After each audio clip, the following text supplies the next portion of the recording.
Banyarwandakazi, banyarwanda, namwe bakurikirana ibiganiro byanjye, mwese mbanje kubasuhuza. Ndi Michael Mupende. Mu kiganiro cy'uyu munsi ndibanda ku byavugiwe mu nama ya Kongere ya Amerika na raporo yanditswe n'ikinyamakuru The African Report.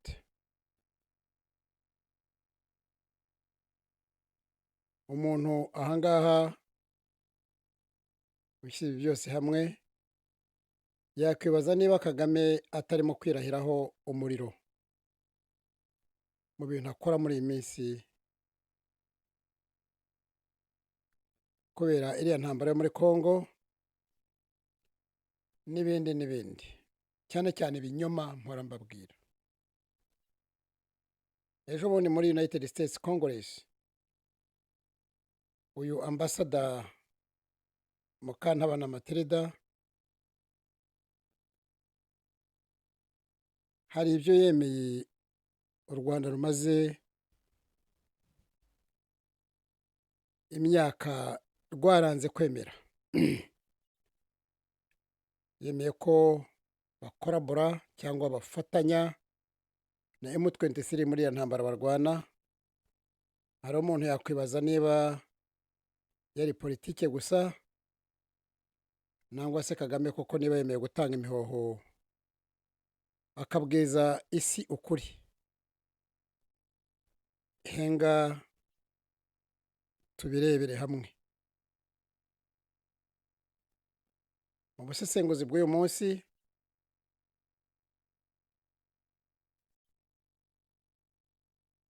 bukomeye ndibanda kuri iyi report yo kuri 28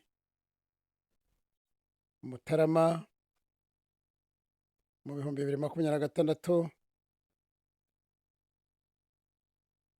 nshingira ku byaganiriweho mu nteko nshingamategeko ya Leta Zunze Ubumwe za Amerika ku kibazo cy'intambara ikomeje mu burasirazuba bwa Congo.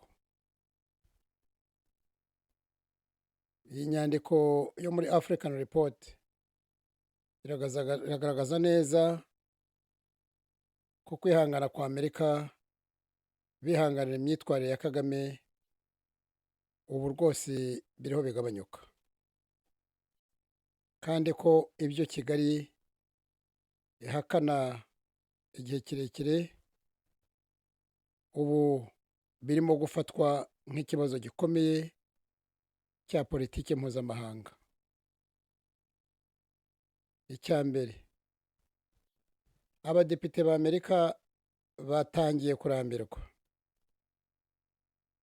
Kuwa 22 Mutarama muri uyu mwaka wa 2026 abagize komite ya Kongere ya Amerika ishinzwe ububanyi n'amahanga ku mugabane wa Afurika bakoze inama yihariye hano Washington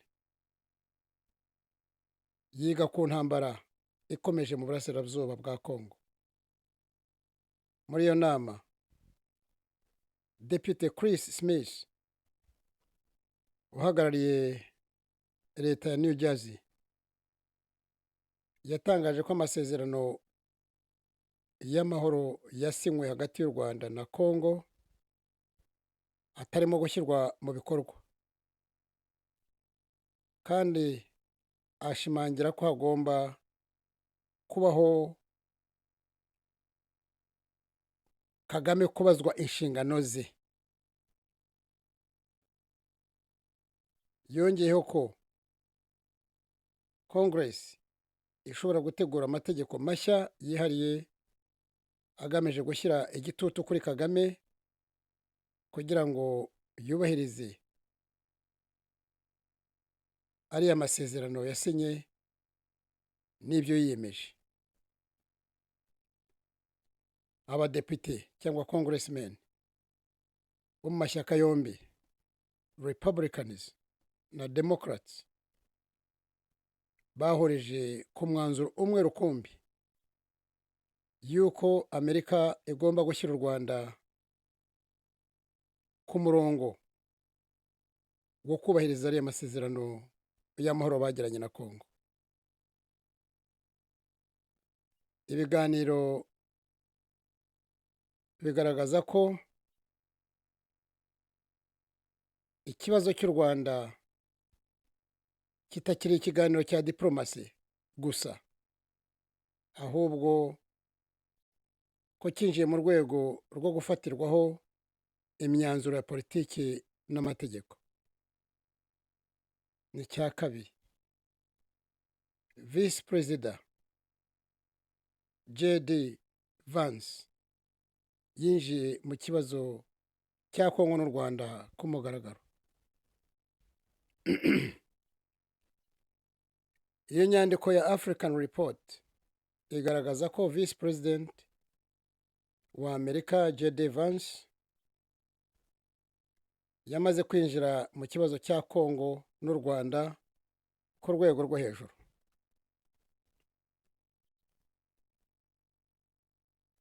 Yafashe uruhare runini mu biganiro bya diplomasi birebana n'iriya ntambara. Ibi bibaye mu gihe politiki iyo bita ya Minerals for Security bivuga ngo intambara iyi politiki yari igamije ubundi guhuza amahoro n'ubucuruzi bw'amabuye y'agaciro yo muri Kongo, ko yananiwe gutanga umusaruro, bivuga ko iyo nta mahoro ahari nta mutekano, nta n'ubucuruzi. Ibi bisobanuye ko Amerika itangiye kubona ko amasezerano yo ku bipapuro gusa adahagije, kandi ko hakenewe igitutu gikomeye kuri Kagame kugira ngo ashyireho akurikize ibyemeranijwe mu masezerano. Icya gatatu, ibihano ku Rwanda biri mu biganiro bikomeye. Muri iyo nama ya Congress, abacongressmen cyangwa abadepite b'impande zombi, meaning Democrats na Republicans, batangaje ko ibihano ku Rwanda biri kuganirwaho mu buryo bufatika, nk'uburyo bwo guhatira Kagame kubahiriza ariya masezerano y'amahoro. Bavuze ko Congress isangiye izi nshingano n'ibiro bya Perezida wa Amerika, the White House, mu gutuma aya masezerano ataba amagambo gusa, ahubwo agashyirwa mu bikorwa. Ibi bisobanuye ko u Rwanda cyangwa Kagame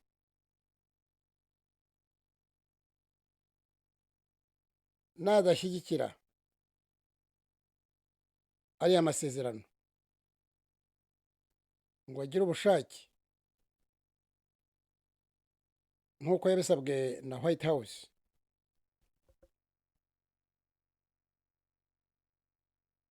ko Congress nayo ubwayo ishobora kumufatira ibyemezo mu buryo bwigenga. Ni ukuvuga ngo ishobora gufata ibyemezo ku buryo bwayo, nubwo the executive yaba itafashe umwanzuro. Icya kane, government ya United States iraburira cyane Kagame, nubwo itarafata ibihano ngo bimushyirireho. Nubwo Amerika itarafata icyemezo cyo gushyiraho ibihano ku Rwanda, Minisiteri yayo y'Ububanyi n'Amahanga, the US State Department, yatangaje ko inzira zose zikiri ku meza harimo n'ibyo bihano mu rwego rwo gushyira u Rwanda ku murongo wo kubahiriza ariya masezerano y'amahoro. Ubu ni ubutumwa bukomeye cyane bwo kuburira Kagame, bwerekana ko igihe cyo kwirengagiza iki gitutu mpuzamahanga kirimo kigabanyuka, ngo agapfa kaboriwe n'impongo. Icya gatanu, abahagarariye DRC n'u Rwanda bose bari aho mu nama, ni ukuvuga ngo ambasaderi w'u Rwanda muri Amerika n'uwa Kongo. Iyo nama yabereye hano kuri Capitol Hill i Washington, yitabiriwe n'abambasaderi bombi w'u Rwanda na Kongo. Bagaragaza ko ikibazo gifatwa nk'ikihutirwa kandi gikomeye. Perezida wa DRC Felix Tshisekedi ategerejwe hano Washington, aho ateganya gusaba Amerika kongera igitutu kuri Kagame. Ibi byerekana ko DRC ishaka ko Amerika igira uruhare rweruye mu guhatira Kigali guhindura umurongo wayo kuri iyo ntambara, ikava ku giti, cyangwa Kagame akava ku giti akajya ku muntu. Imiterere rusange y'igitutu kiriho. Aya masezerano y'amahoro yasinywe mu mpera z'umwaka w'ibihumbi 2025 babifashijwemo na Amerika. Biragaragara kugeza ubu ko atahagaritse iriya ntambara yo muri Kongo. Umutwe wa M23 uracyakora intambara nk'uko bisanzwe,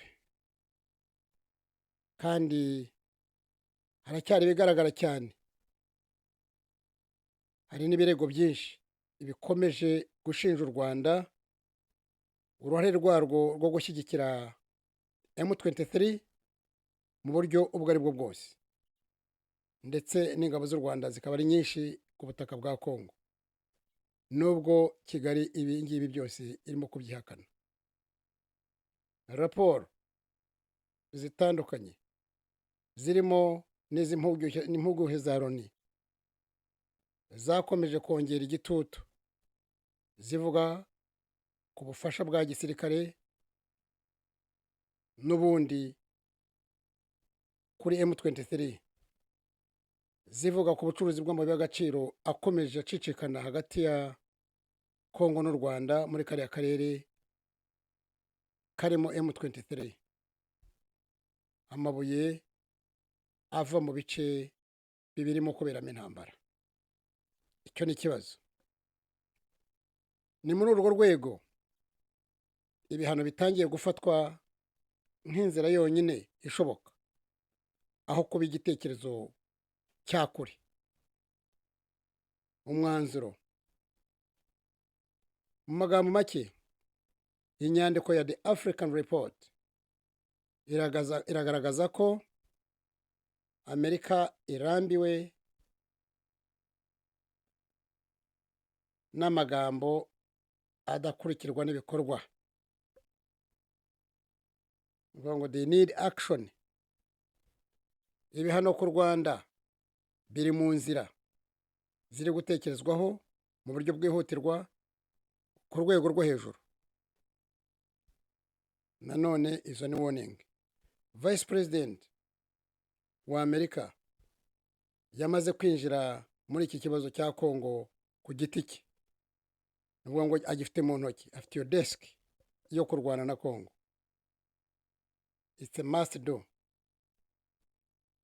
Ikindi, nubwo ibihano bitarashyirwaho ku Rwanda cyangwa kuri Kagame, Kigali irabuburirwa ku mugaragaro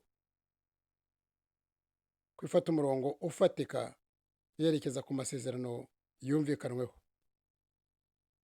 Ibi byose byerekana ko Kagame arimo kwishyira mu muriro utazima natibwiriza, kandi ko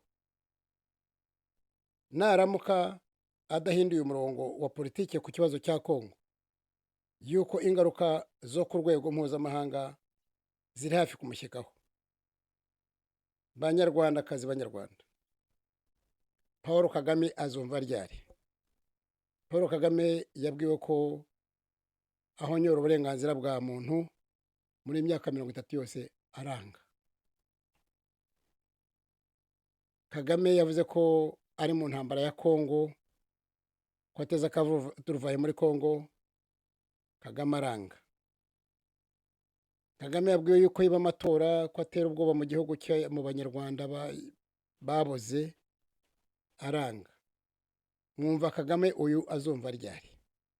Cyangwa ateze kuzumva nde? Azabwirwa nande ryari? Ngayo ngoko. Ngaho rero mwese abari banteze amatwi, nimugire amahoro, naho ubutaha. Ngaho murabeho.